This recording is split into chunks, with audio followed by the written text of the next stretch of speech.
ഈ നമ്മളെ പൊരേന്റെ ഉള്ളിൽ കയറി എന്തിനാണ്? പാമ്പിനെ പിടിക്കാന്. ഈ ആര് പാമ്പ് പിടുത്ത കാരണം? അങ്ങനെയാണെങ്കിൽ ആ പാമ്പ് എങ്ങനത്തെ പാമ്പായിരുന്നു?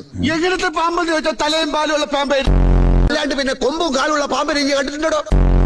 ആ പാമ്പ് എങ്ങനെ ഇരിക്കും എന്നാണ് നമ്മൾ ചോദിച്ചത്. പാമ്പ് ഇരിക്കണല്ലേ, ഏഴതായിരുന്നു. എന്നാൽ ആ പാമ്പ് ഏത് ജാതിയിൽപ്പെട്ട പാമ്പായിരുന്നു? ജാതിയാ? നെറ്റിമ ഒരു കുറിയുണ്ടായിരുന്നു. അപ്പൊ അയ്യക്കാരാവും. ബസയുള്ള പാമ്പായിരുന്ന ബസ ഇല്ലാത്ത പാമ്പായിരുന്ന? കടിച്ചാലല്ലേ അറിയൂ. ഈ അല്ലടോ പറഞ്ഞത് രാജവെമ്പാലയാണ്, ഇത്ര നീളമുണ്ട് ഇത്ര വണ്ണുണ്ട്. നീളത്തിലും വണ്ണത്തിലും എന്ത് കാര്യം ആചാര്യ? കൊത്തിയ മയ്യത്താവൂലേ? ഒക്കെങ്കിലും നമ്മള് പാമ്പിനെ കണ്ടിട്ടില്ലല്ലോ. കണ്ടിട്ടില്ലേ? കാഴ്ചകളായി പോയി നോക്കി. നമ്മളെ പൊരയില് നമ്മള് പാമ്പിനെ കണ്ടിട്ടില്ല എന്നാ പറഞ്ഞത്. പോയി കാണും. അങ്ങനെ തോന്നുമ്പോ വരാനും പോവാനും നമ്മളെ പൊരയും പറമ്പും പാമ്പിന് പതിച്ചു കൊടുത്തിട്ടാ. നമ്മള് കണ്ടിട്ടില്ല, കാണാത്തത് ഉണ്ട് എന്ന് നമ്മൾ വിശ്വസിക്കൂല. ദുബായ് കണ്ടിട്ടുണ്ടോ? ഇല്ല. അപ്പൊ ദുബായ് ഇല്ലേ? എന്താണ് വിളിക്കണ്? നമ്മളിവിടെ തുണിയിലാണ്ടിക്കണ.